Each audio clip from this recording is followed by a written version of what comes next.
शाम धीरे धीरे रात में बदल रही थी। आसमान में फैली हल्की नीली रोशनी अब गहराते अंधेरे में खोती जा रही थी।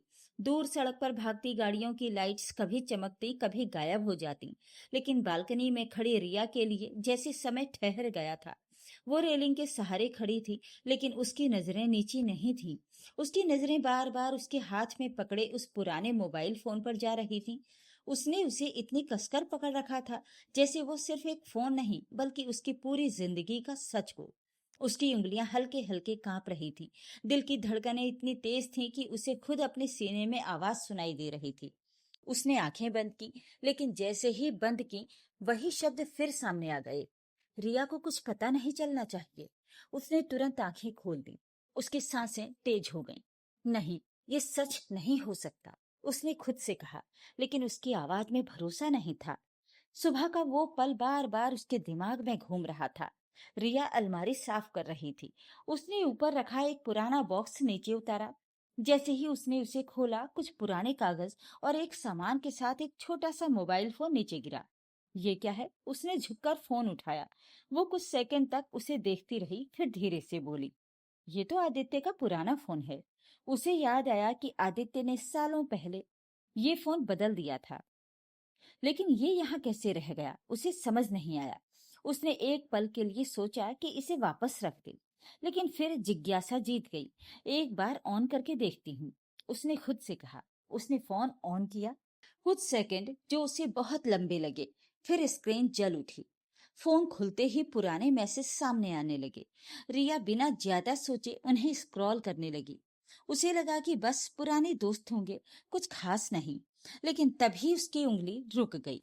स्क्रीन पर एक नाम चमक रहा था, निशा। रिया का दिल जैसे एक पल के लिए रुक गया। उसने धीरे से स्क्रीन को छुआ, जैसे डर रही हो कि सच हाथ लगते ही टूट जाएगा। कौन है ये? उसने खुद से पूछा। उसने चैट खोली। पहला मैसेज पढ़ते ही उसकी सांस अटक गई। तुमसे दूर रहकर जीना मुश्किल हो रहा है। उसने तुरंत अगला मैसेज पढ़ा। काश हम हमेशा साथ रह पाते। उसका दिल अब तेज तेज धड़कने लगा था। लेकिन जो अगली लाइन थी उसने सब कुछ बदल दिया। रिया को कुछ पता नहीं चलना चाहिए। रिया के हाथ कांप गए। फोन उसके हाथ में था, लेकिन अब वो उसे पकड़ भी नहीं पा रही थी। मुझे क्या नहीं पता चलना चाहिए? उसने धीरे से कहा। अब वो जल्दी जल्दी चैट पढ़ने लगी। हर मैसेज, हर शब्द उसके भरोसे को तोड़ रहा था। उसकी आंखों में आंसू आ गए, लेकिन उसने खुद को रोने नहीं दिया। नहीं, पहले पूरा सच जानना होगा, उसने खुद से कहा। तभी उसकी नजर एक फोटो पर पड़ी। उसने फोटो खोली और उसी पल उसकी दुनिया जैसे रुक गई। उस फोटो में आदित्य था और उसके साथ एक लड़की। दोनों बहुत करीब खड़े थे, जैसे पति पत्नी खड़े होते हैं। रिया का दिल जोर से धड़का। उसने फोटो जूम किया और उसकी नजर उस लड़की की मांग पर पड़ी। सिंदूर? रिया के हाथ कांप गए। नीचे लिखा था, मिस यू वाइफ। उसके कानों में जैसी आवाज गूंजने लगी, वाइफ। उसने धीरे से कहा, अगर ये आदित्य की वाइफ है तो मैं क्या हूं? उसका गला भर आया। वो वहीं फर्श पर बैठ गई। फोन उसके हाथ में था, लेकिन अब वो उसे संभाल नहीं पा रही थी। पूरा दिन जैसे किसी धुंध में बीत गया। रिया कभी फोन को देखती, कभी दीवार को, कभी खुद को आईने में। उसे समझ नहीं आ रहा था कि वो क्या करे। क्या मैं सीधे आदित्य से पूछ लूं? उसने सोचा, लेकिन अगले ही पल डर आ गया। अगर वो झूठ बोल गया तो?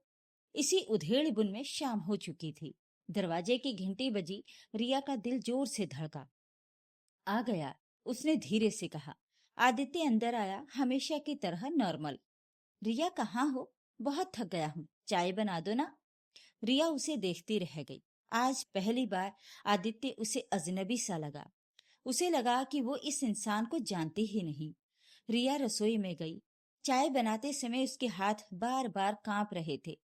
आज सच सामने आएगा, उसने खुद से कहा। वो चाय लेकर आई। आदित्य ने मुस्कुराते हुए कहा, तुम ना मेरी लाइफ हो। रिया के दिल में जैसे कुछ चुभ गया। उसने धीरे से पूछा, आदित्य, अगर मैं तुमसे कुछ पूछूं तो क्या तुम सच बताओगे? आदित्य हंसते हुए बोला, अरे पूछो ना, इतनी सीरियस क्यों हो? रिया ने उसकी आंखों में सीधे देखते हुए कहा, ये निशा कौन है? आदित्य का चेहरा एकदम बदल गया। उसकी मुस्कान गायब हो गई। कमरे में सन्नाटा छा गया। कुछ सेकंड जो बहुत भारी थे, रिया ने धीरे से फोन उसके सामने रख दिया। अब झूठ मत बोलना। आदित्य ने फोन देखा, फिर रिया को देखा और पहली बार उसकी आंखों में डर साफ नजर आया। रिया की आवाज कांप रही थी। सच क्या है आदित्य? और आदित्य चुप था। कमरे में गहरा सन्नाटा छाया हुआ था। रिया की नजरें आदित्य के चेहरे पर टिकी थीं और आदित्य की नजरें उस फोन पर। कुछ सेकंड ऐसे ही बीत गए जैसे समय ही थम गया हो। रिया ने धीरे लेकिन कड़क आवाज में कहा, आदित्य, मैं आखिरी बार पूछ रही हूँ, निशा कौन है? आदित्य ने होंठ खोले लेकिन शब्द जैसे गले में ही अटक गए। उसने एक बार रिया की तरफ देखा और फिर नजरें झुका लीं। उसकी चुप्पी ही सब कुछ कह रही थी। रिया की आंखों में आंसू भर आए, लेकिन इस बार वो कमजोर नहीं पड़ी। उसने कहा, अगर तुम अभी भी सच नहीं बताओगे ना, तो मैं खुद सब पता कर लूंगी, लेकिन उस वक्त शायद बहुत देर हो जाएगी। आदित्य ने गहरी सांस ली। उसके चेहरे पर डर, पछतावा और थकान साफ दिखाई दे रही थी। आखिरकार उसने धीमी आवाज में कहा, रिया, जो तुम सोच रही हो वो गलत नहीं है। रिया का दिल जोर से धड़का। उसने कांपती आवाज में पूछा, मतलब? आदित्य ने आंखें बंद कर लीं, जैसे वो खुद को इस सच के लिए तैयार कर रहा हो। फिर उसने कहा, निशा मेरी पत्नी है। ये शब्द जैसे किसी हथौड़े की तरह रिया के दिल पर गिरे। उसका शरीर सुन्न पड़ गया। कुछ पल तक वो वहीं खड़ी रही, जैसे उसे कुछ सुनाई ही नहीं दे रहा हो। तो मैं क्या हूं? उसने धीरे से पूछा, लेकिन उसकी आवाज में इतना दर्द था कि कमरे की हवा भी भारी हो गई। आदित्य के पास कोई जवाब नहीं था। उसकी चुप्पी ही सबसे बड़ा सच थी। रिया ने गुस्से में कहा, मतलब तुमने हम दोनों से शादी की, हमें धोखे में रखा? आखिर क्यों? अब आदित्य ने धीरे धीरे अपनी कहानी बतानी शुरू की। उसकी आवाज भारी थी, जैसे हर शब्द उसके लिए बोझ बन चुका हो। उसने बताया कि कई साल पहले जब वो दूसरे शहर में नौकरी करता था, तब उसकी मुलाकात निशा से हुई थी। दोनों साथ काम करते थे। दोस्ती हुई, फिर धीरे धीरे वो प्यार में बदल गई। वे दोनों एक दूसरे के बिना रह नहीं पाते थे और शादी करने का फैसला कर चुके थे। लेकिन जब उसने अपने घर वालों को इस बारे में बताया तो सब कुछ बदल गया। उसके पिता ने साफ मना कर दिया। उन्होंने कहा कि वो इस रिश्ते को कभी स्वीकार नहीं करेंगे। घर में रोज लड़ाई झगड़े होने लगे। उसकी माँ बीमार रहने लगी और हर बात के लिए आदित्य को जिम्मेदार ठहराया जाने लगा। रिया चुपचाप सुन रही थी, लेकिन उसकी आंखों से आंसू लगातार बह रहे थे। आदित्य ने आगे कहा कि वो उस समय बहुत कमजोर पड़ गया था। वो ना तो अपने प्यार को छोड़ पा रहा था और ना ही अपने परिवार को। इसी कश्मकश में उसने सबसे बड़ा फैसला ले लिया। उसने निशा से छुपकर कोर्ट मैरिज कर ली। रिया की आंखों में दर्द और गहरा हो गया। उसने कहा, तो तुम पहले से शादीशुदा थे और फिर भी तुमने मुझसे शादी की? आदित्य ने सिर झुका लिया और कहा, हाँ, क्योंकि इसके बाद घर वालों ने मुझ पर इतना दबाव डाला कि मैं मना नहीं कर पाया। पापा ने अपनी कसम दी। माँ की हालत और खराब हो गई और मैं डर गया। मुझे लगा कि अगर मैंने सच बताया तो सब कुछ खत्म हो जाएगा। रिया ने कड़वी हंसी के साथ कहा, और अब क्या हुआ? सब कुछ बचा हुआ है? आदित्य चुप रहा। रिया की आवाज अब ठंडी लेकिन बहुत मजबूत थी। तुमने अपने डर की वजह से 2 जिंदगियां बर्बाद कर दी आदित्य। तुमने कभी ये सोचा कि हम पर क्या गुजरेगी? आदित्य की आंखों में आंसू आ गए। उसने कहा, मैंने सोचा था कि मैं सब संभाल लूंगा, लेकिन मैं गलत था। मैं किसी को भी खुश नहीं रख पाया। रिया ने गुस्से में कहा, तुम्हें खुश रखने का हक किसने दिया था? रिश्ते खिलौने नहीं होते आदित्य। कमरे में फिर सन्नाटा छा गया। रिया धीरे धीरे पीछे हट गई। उसे अब हर चीज झूठ लगने लगी थी। ये घर, ये रिश्ता, ये इंसान। तभी अचानक दरवाजे की घंटी बजी। दोनों चौंक गए।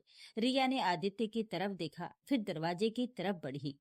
उसने दरवाजा खोला और सामने खड़ी लड़की को देखते ही उसके पैरों तले जमीन खिसक गई। वही चेहरा, वही लड़की जो उस फोटो में थी। रिया कुछ बोल पाती उससे पहले वो लड़की अंदर आ गई। उसने सीधे आदित्य की तरफ देखा और गुस्से में कहा, अब और कितना झूठ बोलोगे? आदित्य एकदम चुप हो गया। रिया की धड़कन तेज हो गई। लड़की ने उसकी तरफ मुड़कर शांत लेकिन टूटी हुई आवाज में कहा, मेरा नाम निशा है और मैं भी आदित्य की पत्नी हूँ। रिया के लिए ये पल किसी तूफान से कम नहीं था। कुछ सेकंड तक दोनों औरतें एक दूसरे को देखती रहीं।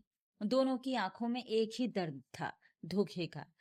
रिया ने धीरे से पूछा, तुम्हें कब पता चला? निशा ने जवाब दिया, आज सुबह किसी ने मुझे तुम्हारी शादी की फोटो भेजी। रिया की आंखें फैल गईं। निशा ने आगे कहा, पहले मुझे विश्वास नहीं हुआ, लेकिन जब मैंने आदित्य से पूछा तो उसने फोन उठाना ही बंद कर दिया।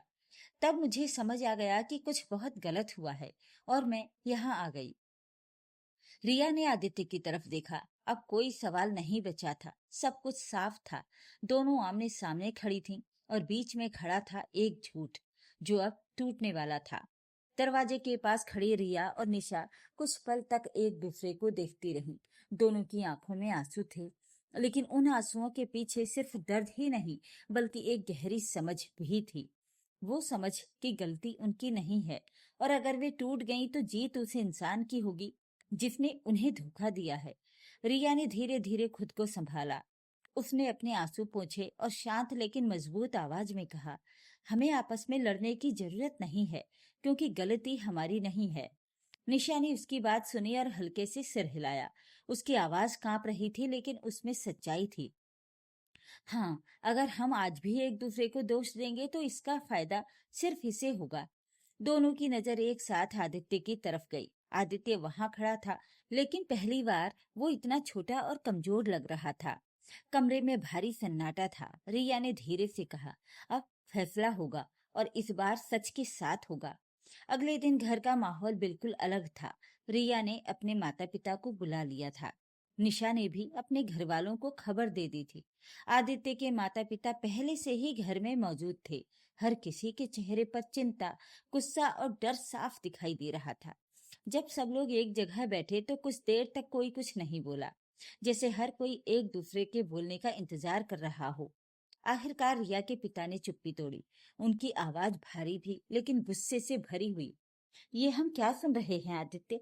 क्या ये सच है कि तुमने दो दो शादियां की हैं? आदित्य के पास कोई रास्ता नहीं था। उसने धीरे से सिर झुका दिया। ये उसका कबूलनामा था। रिया की माँ की आंखों से आंसू बहने लगे। उन्होंने रिया का हाथ पकड़ लिया, जैसे उसे सहारा दे रही हूँ। उधर निशा की माँ रोते हुए बोली, मेरी बेटी ने तुम पर भरोसा किया था और तुम उसकी जिंदगी के साथ खेल गए। आदित्य के पिता शर्म से सिर झुकाए बैठे थे।